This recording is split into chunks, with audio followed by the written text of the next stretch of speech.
It's no secret that there's a brand new lineup of KTM RCs coming soon, and this is the first one that India gets. It's the KTM RC 200, and we're here at Bajaj's test track in Chakan to tell you what to expect with these new motorcycles.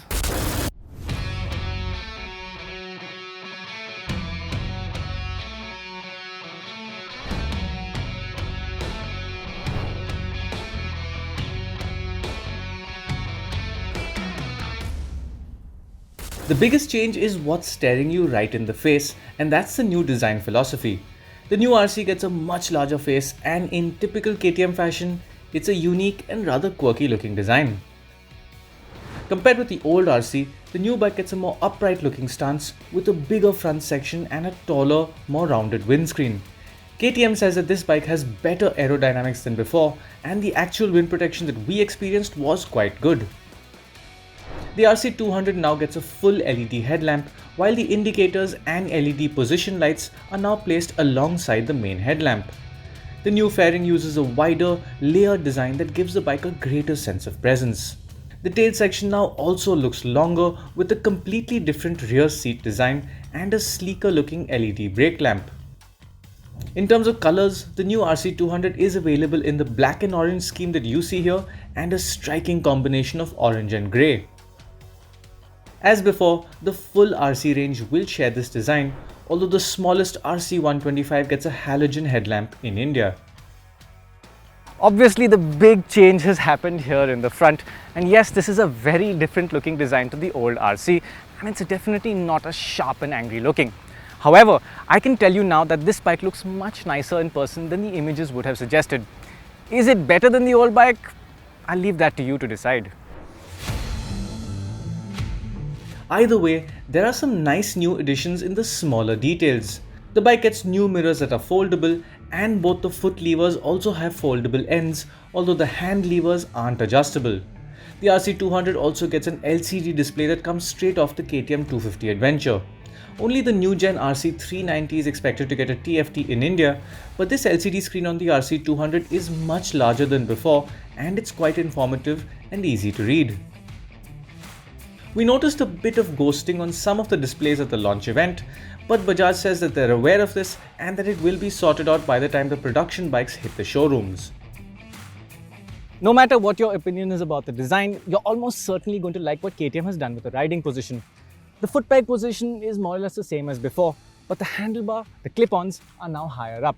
It's not a night and day difference to the old bike, but there is a small, clearly noticeable difference, and it's something that you really appreciate on a longer ride when you spend more time on the bike.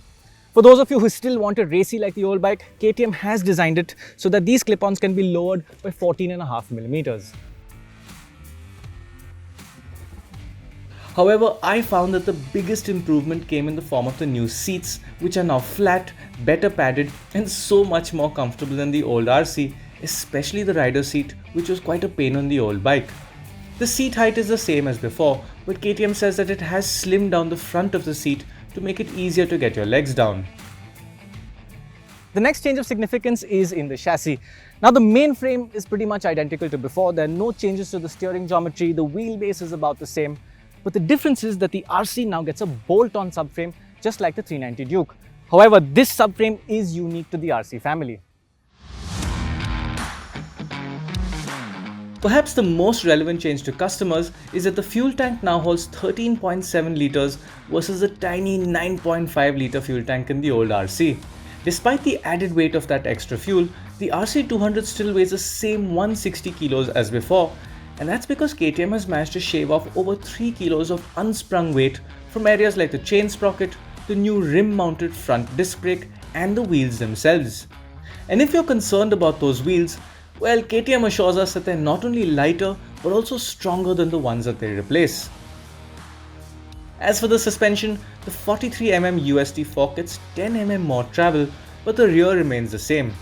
There is no suspension adjustability on the RC 200 apart from the rear preload, but hopefully we'll finally get that feature on the India spec RC 390.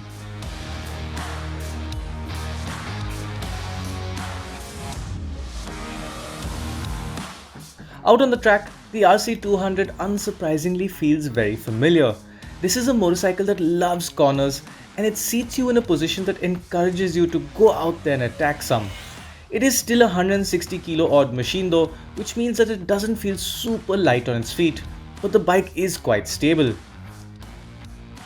And without all that extra power of the 390, the RC200 is also more forgiving of any mistakes that the rider might make. The RCs have always been great handlers, and the new bike does nothing different to take that away. Is it a better handler on the track than the old bike? I can't really say. Maybe it's a little lighter steering because of those lighter components, but the difference is really small, and to be sure, we'd have to ride them back to back. What's clear though is that this is still a lot of fun, but don't be fooled into thinking that it's a hardcore track-focused machine. Just like before, the suspension is quite soft, and just like before, you'll be wishing for more feedback from the front brake. To be fair, the soft rear spring rate has never really been a problem unless you're a rather heavy rider, and KTM has also tried to improve the brakes.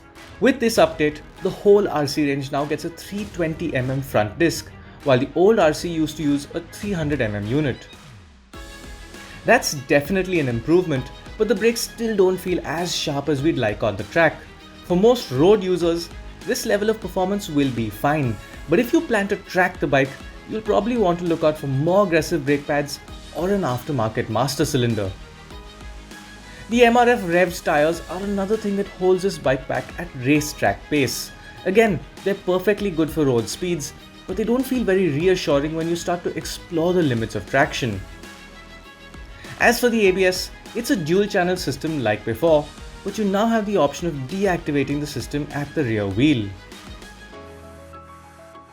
Now let's talk about the most familiar aspect of this motorcycle, its lovely, revvy 200cc liquid-cooled motor. On paper, the specifications are pretty much identical to what you would have got on the BS6 RC200 that's currently on sale, but the new RC now gets a larger, 40% larger airbox. KTM says that the larger airbox improves throttle response and also results in a better torque curve. It'll be interesting to see how the bike behaves out on the street when the engine is being used at lower RPMs.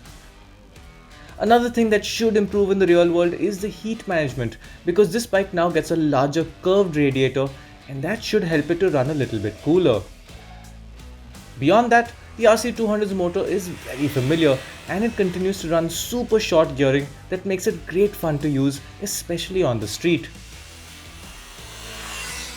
On the track though, you've got to be careful to be in the right gear because it's easy to fall either out of the power band or slam into the rev limiter.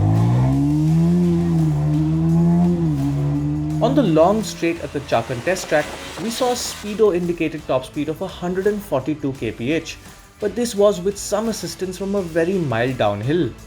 As for the acceleration figures, Bajaj quotes a sub 12 second 0 to 100 time, but that's something we'll test for ourselves when we get the bike for a full review. Nevertheless, this remains a characterful little engine and it's far more involving than the bigger 250cc motor from KTM. That sums up the changes on the new RC200, and enthusiasts will be very happy with the fact that the price has not changed against the outgoing model. For that price, you get many improvements, but be aware that this is introductory pricing and it will go up at some point in the near future. Do you think that the new RC200 presents a worthy upgrade for a bike that's been around for about 7 years now? Let us know in the comment section below, and if you like this video, please hit the thumbs up button and subscribe to Autocar India for more. So that's what you have to expect with the new RC200, and most of these changes will manifest themselves in the new RC390 that launches in India sometime early next year. Is this a sportier bike than the one it replaces? I don't think so, but it hasn't lost any of the fun factor while bringing in new levels of usability and comfort. These are things that you will appreciate out on the public road, and that's always a good thing when it comes to any motorcycle.